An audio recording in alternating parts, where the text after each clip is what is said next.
Hello and welcome to Did You Say That Out Loud? This is Marette and I'll be spending a few minutes with friends and we're going to chat about life and kids and friends and travel and crazy topics and a few memories. So I can guarantee that you will laugh and you may learn a few things about what brings people together and what keeps them connected in their relationships and their faith walk. Hope you enjoy. So good morning. I am on a rainy day in Minnesota. I am at Valerie's house and we're going to visit. I don't even remember how long I've known you. Do you have a clue? We had to have met at Meadow Park, right? Probably. I had kids. Oh, yes, uh-huh. I think. Because we in life measure everything by kids. Yes. Yeah, I had kids or I was pregnant or whatever. So I'm going to ask you some questions, and the first one is really, really simple, and we may never get off it. McGregor, Minnesota. Yes. You grew up in McGregor, Minnesota. Now, there's a lot of the world that does not know what McGregor, Minnesota is all about. So, in less than 20 minutes. It's just a little town. My family has a lot of history in it. My grandfather came over as a cabin boy on a ship from Ireland. My grandmother came over from I know I'm going to say this wrong. From the boot of Italy. Italy. And so her name was Angeline Spicola. My grandfather saw her across the street and said, when she got to McGregor, and said, I'm going to marry that girl someday. She was 16 and he was 32 when they got married. Whoa. And they had 10 children. But the main street in McGregor is named Maddie Street. And it's after my grandfather. That's cool. I grew up in a town of about 350 people. It's bigger now. But it was the quintessential little town where you were safe doing anything at any time. And I just know of McGregor because you go through it on your way up north. Yes, and when I was in high school, I worked at the Dairy Queen, which was new, and it was at the intersection of two major highways, and on the weekends, we were, especially Sundays, very, very busy because everybody was heading back up to the cities, so we would serve those people.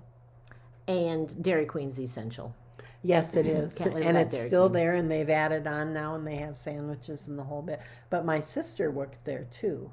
But I worked with some ladies that were just wonderful and learned a lot from them.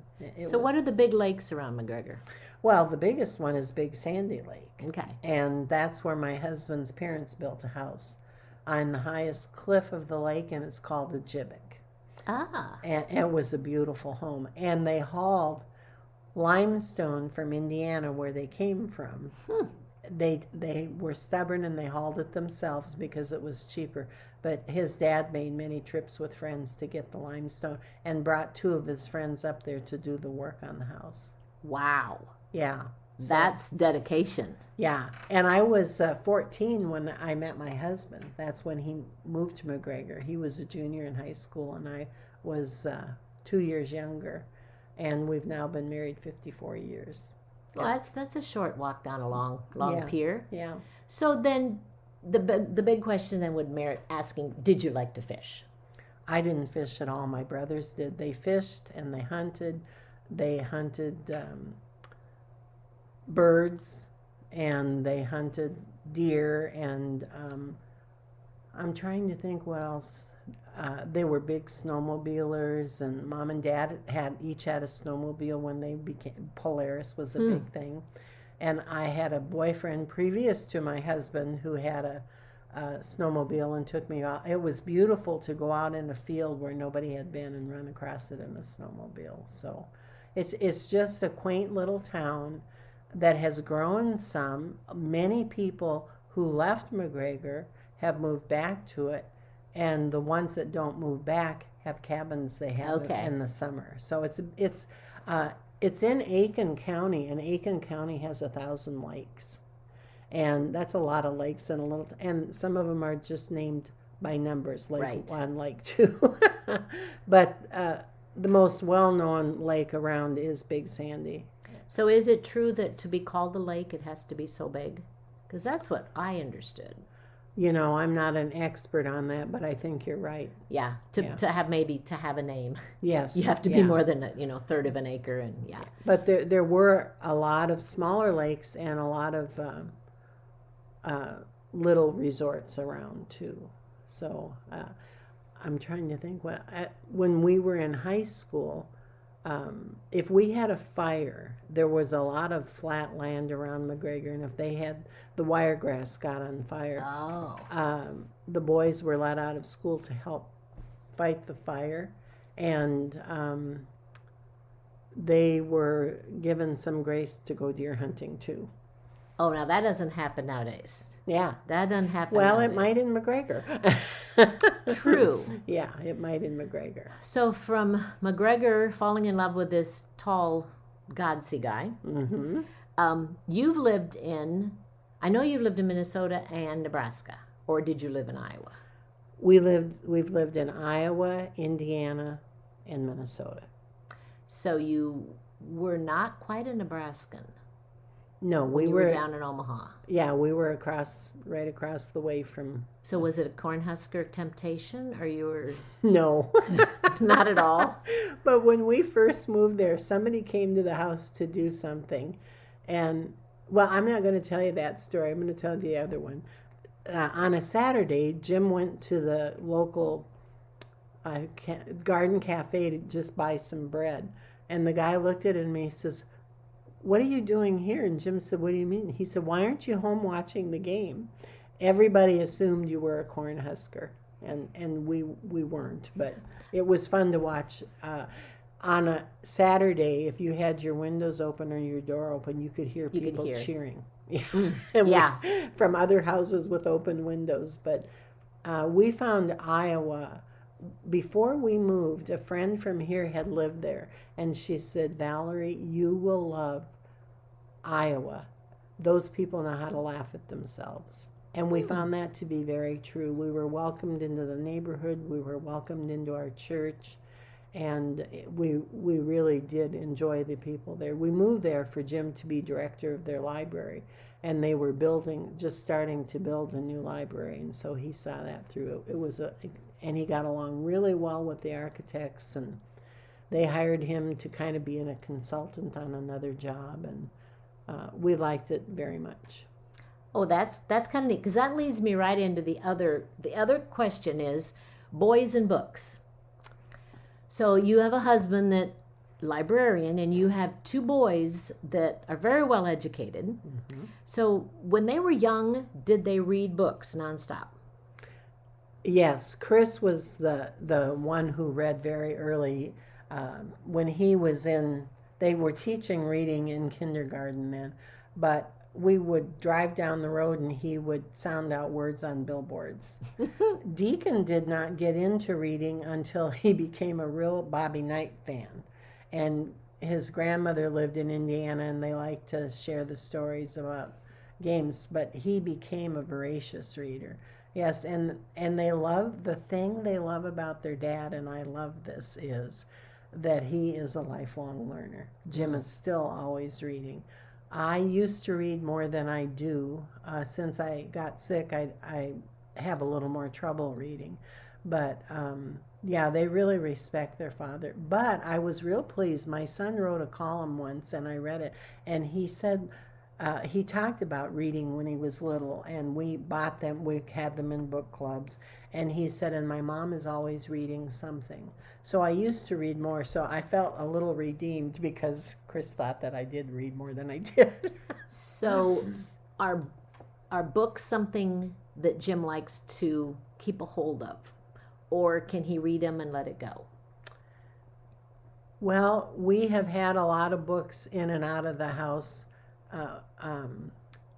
For a librarian, it surprises me how much he would buy books if he could. But he uses the library where we are now very consistently. He always has a book going, always. And I found when I was younger that I was a happier person if I had a book going. And I didn't have to read a lot of it, but if I could read maybe a chapter a day, it just made me a happier person. I haven't read as much since I've been older, but I know my boys still read a lot. We didn't grow up with TV. So we could not do anything but read. Yes. But I remember my grandma, she was always reading. She mostly grandma read the Bible. But we didn't ever go to the library as kids. I mean, that we were out on the farm. We didn't, except in school. And I would a lot of times bring big piles of books home because that was my entertainment. Mm-hmm. And then somewhere along the way, you quit reading when you start living, like having kids and babies, and reading kind of becomes a privilege. Do you do the books on tape or the listen to books being read? Have you ever done that? No, I'm not a good listener. My mind wanders, and so I have to have it right in front of me. I've tried to do some listening to books when I travel. Yeah. I struggle with it. It's just, I mean, I'm distracted easily. Yes, yeah. And so, but some of them are dramatic. I really like some of the Bible apps. They read the Bible, and there's certain voices you can get. Yeah. And there's this one guy, I think it's on Bible Gateway, and he is dramatic. And, it's kind of cool, but to hear a whole book like that, yeah. I think that would kind of do me in. Last question, and it's the simple question, though we could talk forever. You've had a liver transplant. 14 years ago. 14, that's what somebody was saying, and I said, 2 things you've learned from that. Just 2. Well, I'm very grateful. And I never felt closer to God than when I was waiting for the transplant. And I still cry when I think about the donor. But that's the beauty of the gift. Yeah. To never take it, lightly, into the depth of appreciation. And I was very lucky. I only waited 9 months for a liver. And the fact that I have a rare blood type was very helpful because when there's a liver available, there's not always somebody who can take it because of the blood type. So, and I had a clot in my hepatic artery a week after the transplant and had to go back into surgery. And, just surviving that and the care. I live in Rochester, Minnesota. I was a patient at the Mayo Clinic. I couldn't have been in a better place. And we had moved back here, and we'd only been here about 3 years when I needed the transplant. I knew I had liver disease. I'm not a drinker. It was all non-alcoholic based. But I was just fortunate in so many ways, and I still get a checkup every year. And my checkup this year was absolutely wonderful. Cool. So have had 14 years that was just nothing but a gift. I know years and years ago, because we were young, somebody in our church needed a kidney, and her brother donated a kidney. And that really, as a kid, that was wow. Because, we weren't medical family. We didn't understand all that. And then years later, when one of my other dear friends needed, I don't remember I think it was a kidney. That's when I decided I was going to be a donor and put it on. It's been on my card for years, my driver's license. You talk about it, but if you don't act on it, by the time, if something happens and you're in an accident, they can't read your mind. Yes. And if your family can't remember, so put it on your driver's license and give somebody else a chance if that's an option. When my kids were young and got their driver's licenses and they came home and I said, let me look at them. And I saw they had marked being donors. And I said, well, I see you mark that. And they both said, well, why wouldn't we? I mean, they just didn't even question it. And my husband is, since I've had a transplant, I cannot be a donor. But every year on the anniversary of my transplant, I write a post that mentions that to people. And I said, I tell them I know it's a personal decision, but would you please think about it? And I've had a couple of people tell me they have chosen since then to become donors. And I'm really thankful for that. And it is a very personal decision. When I was a young woman and they first started doing transplants of organs, I just thought it was the most barbaric thing I'd ever heard of. And as I got older and saw along the way what it did and that people could do that and not suffer for it, I changed my mind. And so those of you who are listening, if you haven't thought about it, give it a thought. Do some investigating. And it is a personal decision, but it does save lives. I know about 2 years ago, we had my friend's son-in-law needed, and I had the same blood type. And so we started going through the process. And it makes you really rethink. Yeah. And then he had someone step up from his family. And so we didn't have to go any further. But it was something that, now that it's a possibility, do I really feel the same way I felt when I put it on my license? Yes. Because that was, we called the kids and kind of talked to them and said, this is, what do you think? Because this is now not just, this could be a reality, So, but it's life-changing. It is. And when when you're in your, I think he was in his early 30s with 3 young kids.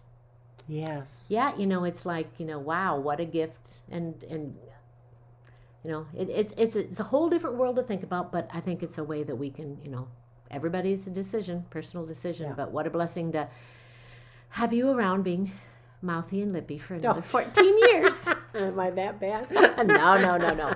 Well, thank you, Valerie, for visiting. This has been a pleasure.